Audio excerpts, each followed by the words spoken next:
السلام عليكم ورحمة الله وبركاته.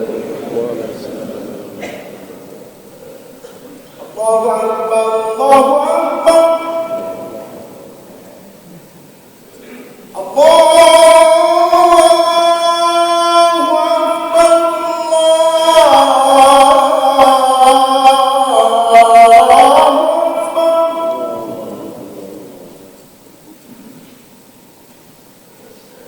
أشهد أن لا إله إلا الله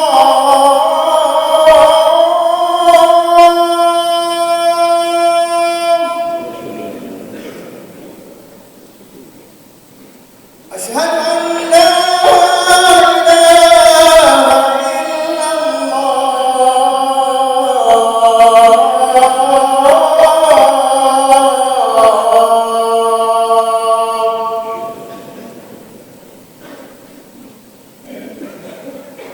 أشهد أن محمدًا رسول الله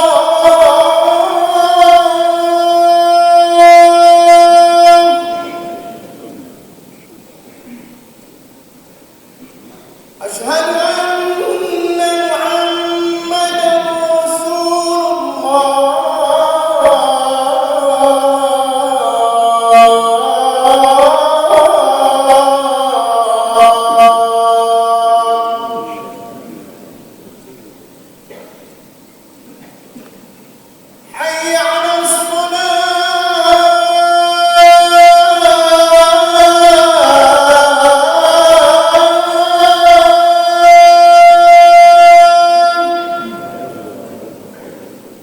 على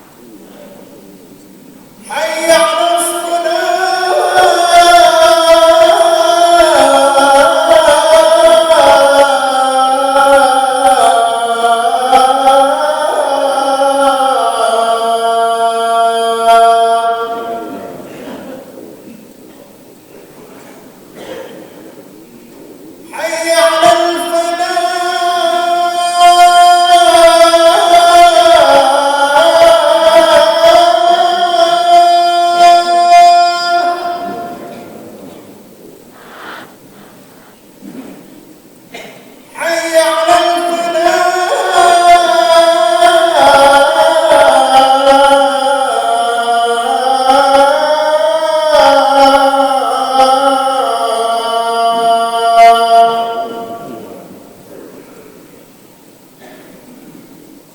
الله أكبر الله أكبر لا إله إلا الله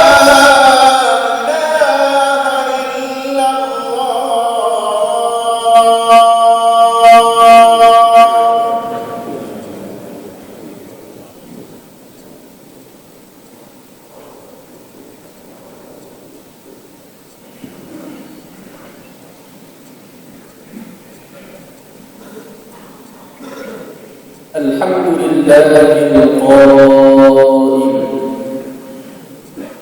إنا أعطيناك الكوثر فصل لربك وانحر إن شانئك هو الأبتر. أشهد أن لا إله إلا الله وحده لا شريك له وأشهد أن محمدًا عبده ورسوله. اللهم صل وسلم على سيدنا محمد وعلى آله وأصحابه أجمعين. أما بعد، فيا أيها المسلمون اتقوا الله، أوصيكم وإياي بتقوى الله فقد فاز المتقون. قال الله سبحانه وتعالى: أعوذ بالله من الشيطان الرجيم: يا أيها الذين آمنوا اتقوا الله حق تقاته ولا تموتن إلا وأنتم مسلمون. Sedang Jumat hadirin yang dirahmati Allah Subhanahu wa taala. Terlebih dahulu saya berpesan kepada diri saya, keluarga saya, dan saya mengajak dan berpesan kepada tuan-tuan hadirin yang dirahmati Allah. Mari kita bersama-sama meningkatkan ketakwaan kita kepada Allah Subhanahu wa taala dengan menjunjung syariatnya, mengamalkan segala perintahnya dan meninggalkan segala larangan Allah Subhanahu wa taala kepada kita. Sesungguhnya kita semua adalah hamba-hamba Allah yang diciptakan untuk memperhambakan diri dan beribadah kepada Allah Subhanahu wa taala. Sempena dengan hari raya Idul Adha yang bakal menjelma, khutbah jemaah pada hari ini memberi pemahaman kepada kita mengenai amalan kurban dan hikmahnya. Hadirin yang dirahmati Allah Subhanahu wa taala, bersyukurlah kita kepada Allah Subhanahu wa taala kerana Allah Subhanahu wa taala masih lagi memberi kesempatan kepada kita untuk menikmati nikmat hari kebesaran Islam yang akan tiba tidak lama. Marilah kita panjatkan doa agar dipanjangkan umur Allah Subhanahu wa taala kepada kita untuk sama-sama mengucapkan nikmat hari kebesaran Islam tersebut. Tidak lupakan juga kepada saudara kita yang berada di tanah suci Makkahul Mukarramah yang mendapat panggilan seruan haji. Mudah-mudahan dengan konsep amal ibadah dan diamalkan secara berjamaah, ia akan menjadi saksi kepada Nabi Muhammad sallallahu alaihi wa alihi wasallam dalam menyambut suruhan ilahi.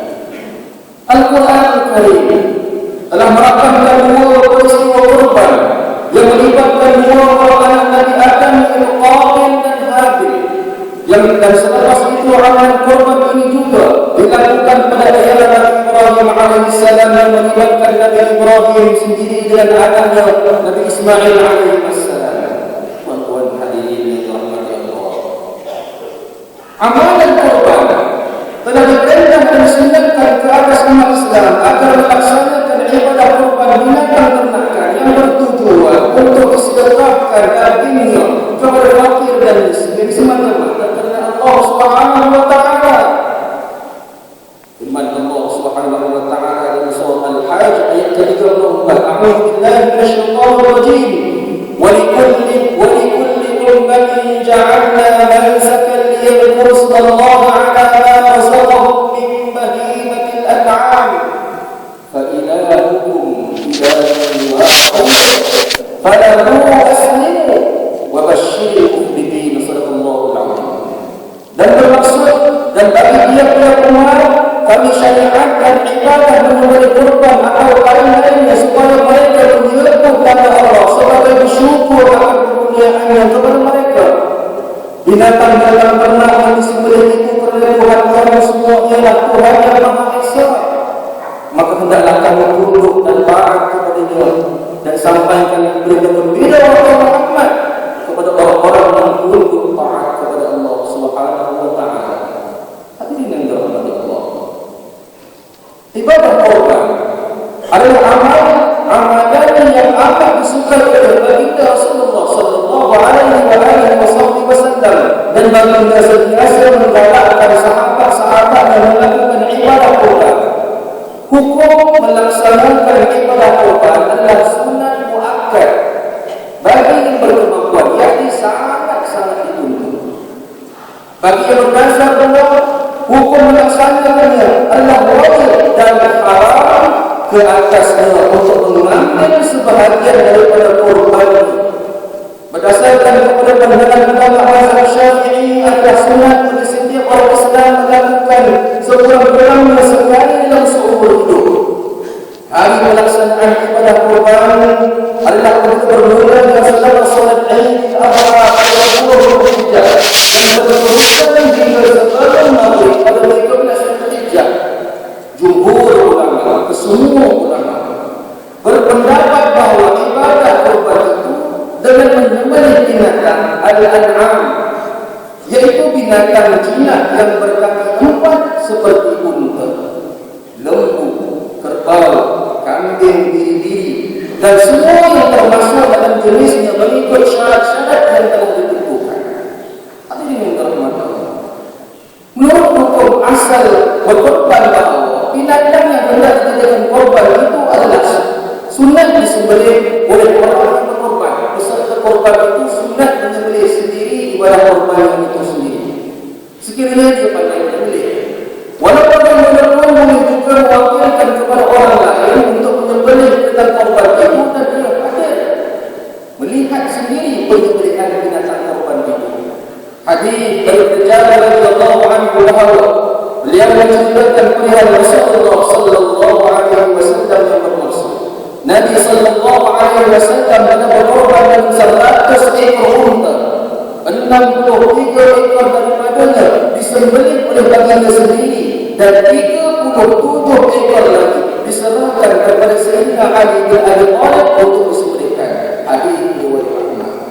Dua perkara yang tersebut diberatkan oleh umat Islam daripada korban. Adalah yang pertama, akad jual beli binatang korban itu. Yang kedua, mewakilkan kepada penyembelih untuk melaksanakan penyembelihan korban sekiranya peserta itu tidak mampu menyembelih sendiri. Hadirin yang berhormat, untuk menjadikan amal ibadah korban kita diterima oleh Allah Subhanahu wa taala sebagai amal yang mulia dan melahirkan sifat takwa dalam diri seorang insan, maka syarat pertama adalah melaksanakan ibadah tersebut ialah dengan niat yang ikhlas kerana Allah Subhanahu wa taala dan bukan untuk bermegah-megah, dan tidak ada tujuan lain melainkan ingin dan untuk mendekatkan diri kita kepada Allah Subhanahu wa taala. Firman Allah Subhanahu wa taala dalam surah Al-Hajj ayat ke-37, a'udzu billahi minasyaitonir rajim. La yanalallaha luhumuha wa la dima'uha walakin yanaluhu at-taqwa minkum kadzalika sakhkharaha lakum litukabbiru Allaha 'ala ma hadakum wa basyiril muhsinin. Sallallahu alaihi wasallam. Yang bermaksud daging dan darah binatang korban atau hadiah itu tidak sekali-kali akan sampai kepada Allah Subhanahu wa taala, akan tetapi yang sampai kepada Allah Subhanahu wa taala amal yang ikhlas dan berdasarkan takwa daripada kamu. Demikianlah Dia memudahkan binatang-binatang itu bagi kamu supaya kamu membesarkan Allah Subhanahu wa taala kerana dapat mensyukuri nikmat petunjukmu dan sampaikan bergembira dengan balasan yang sebaik-baiknya kepada orang yang berusaha supaya baik amalannya. Dan hadis daripada Aisyah radhiyallahu anha bahawa Rasulullah sallallahu alaihi wasallam telah bersabda yang bermaksud, tiada dibuat oleh anak Adam pada hari akan sesuatu amal yang lebih disukai oleh Allah daripada menumpahkan darah, menyembelih korban. Bahawa korban itu datang pada hari kiamat dengan tanduk-tanduknya, bulu-bulunya dan kuku-kukunya. Sesungguhnya darah korban itu mengambil tempat yang mulia di sisi Allah Subhanahu wa taala sebelum darah itu tumpah ke bumi. Maka hendaklah kamu buat korban itu dengan hati yang bersih. Riwayat Ibnu Majah. Hadirin yang dirahmati Allah, perlu kita ingat bersama bahawa daging dan apa juga yang berkaitan dengan haiwan korban tidak boleh dijadikan sebagai upah. Khatib ulang sekali lagi, perlu diingatkan kepada kita semua bahawa daging dan apa juga yang berkaitan dengan haiwan korban itu tidak boleh dijadikan sebagai upah kepada pihak-pihak penyembelih dan kepada petugas.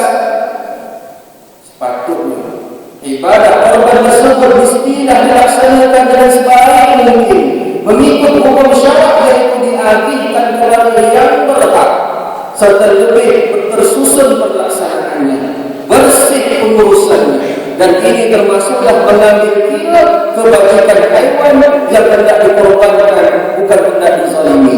Sidang Jumaat yang dirahmati Allah, akhir sekali pengajaran yang dapat kita rumuskan dari khutbah yang amat berguna kepada kita pada hari ini adalah yang pertama, kita hendaklah menghayati sejarah Nabi Adam alaihissalam dalam keikhlasannya mematuhi perintah Allah Subhanahu wa taala.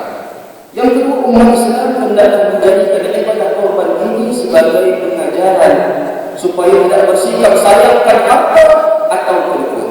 Yang ketiga, umat Islam hendaklah mengeratkan hubungan silaturahim di kalangan saudara mara dan ahli tauhid melalui ibadah korban yang akan diadakan.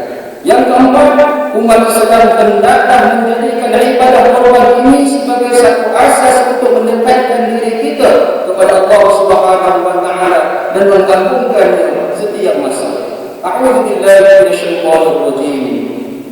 Wa atlu 'alaihim naba'a bani Adam bil haqqi id qarraba qurbana تقبل من الآخر؟ قال لأقتلنك. قال إنما يتقبل الله من المتقين. صدق الله العظيم. Maksudnya, dan bacakanlah wahai Muhammad kepada mereka kisah mengenai dua orang anak Adam, Habil dan Qabil, yang berlaku dengan sebenarnya, yaitu ketika mereka berdua mempersembahkan satu persembahan korban untuk menampilkan diri kepada Allah. Lalu diterima korban salah seorang di antaranya yakni Habil, dan tidak diterima korban daripada yang lain yakni Qabil. Berkata Qabil, sesungguhnya aku akan membunuhmu.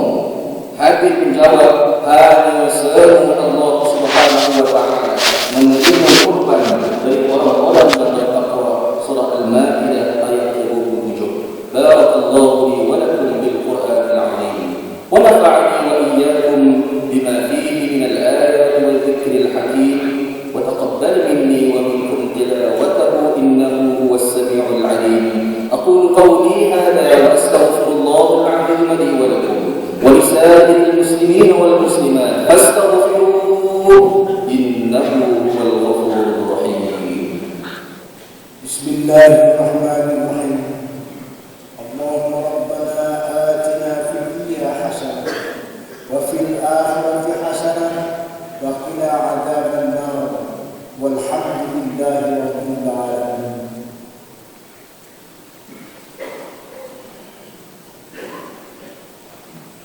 الحمد لله الذي جعلنا من المسلمين ورزقنا من الطيبات.